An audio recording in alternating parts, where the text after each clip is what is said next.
বড় অদ্ভুত একটি রিপোর্ট দর্শক। থানার সামনে নাচের পর আওয়ামী লীগ নেত্রী গ্রেপ্তার।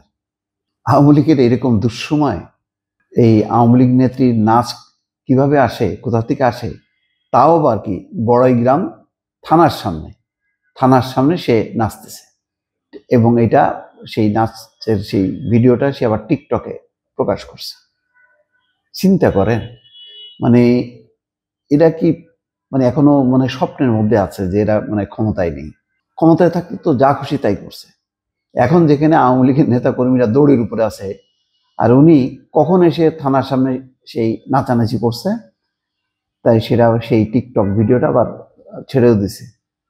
খবরটা হচ্ছে এরকম: নাটোরের বড়াইগ্রাম থানার ভবনের ফটোকে ধারণ করা নাচের টিকটক ভিডিও সামাজিক যোগাযোগ মাধ্যমে প্রচারের কয়েক ঘন্টার মধ্যে এক আওয়ামী লীগ নেত্রীকে গ্রেপ্তার করেছে পুলিশ। মঙ্গলবার ভোরে তাকে নিজ বাড়ি থেকে গ্রেপ্তার করে দুপুরে আদালতে হাজির করা হয়।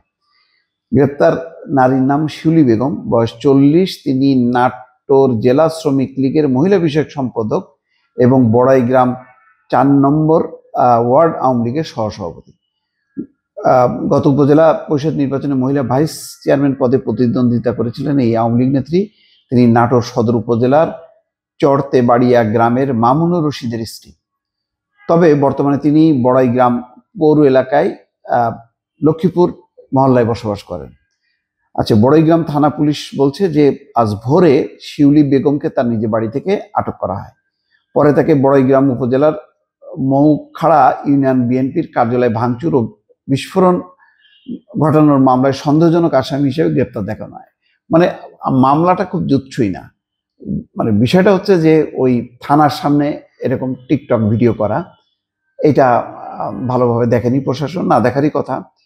দুপুরে তাকে বড়াইগ্রাম আমলি আদালতে আনা হয়, তবে বেলা 3টা পর্যন্ত তাকে বিচারকের সামনে হাজির করা হয়নি।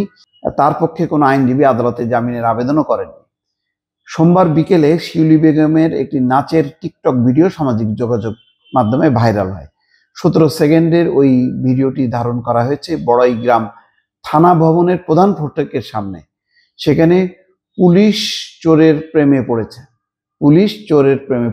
পুলিশকেও কটাক্ষ করা হলো। গানের তালে তালে তাকে নাচতে দেখা যায়। দেখেন, এইরকম একটা বয়স্ক মহিলা, সে আবার নাচতেছে। বলছে এক নাচের কোনো বয়স নেই, সেটা বলছে না, কিন্তু সাবজেক্ট কি এবং সময়টা কি দেখেন। এই সময় তো আওয়ামী লীগ ক্ষমতায়ও নেই। আজকে যদি আওয়ামী লীগ ক্ষমতায় থাকতো, থানার সামনে কেন, থানার ভিতরেও যদি নাচতো কেউ কিছু বলতো না। তো এখন কি সেই সময়?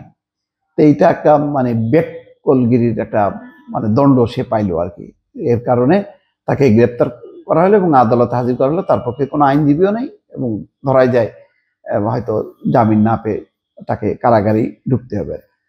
বড়াইগ্রাম থানার ভারপ্রাপ্ত কর্মকর্তা সিরাজ ইসলাম বলছেন, আমাদের অগোচরে ভিডিওটি ধারণ করা হয়েছে। আমরা লোকজনের মারফত ভিডিওটি খবর পেয়েছি। তাকে একটি বিস্ফোরক মামলায় গ্রেপ্তার দেখিয়ে আদালতে পাঠানো হয়েছে। এই হচ্ছে দর্শক, বোঝেন কাণ্ড। এদের কাণ্ড জ্ঞান যে কবে খুলবে আল্লাহ জানে। ভালো থাকবেন, আল্লাহ হাফেজ।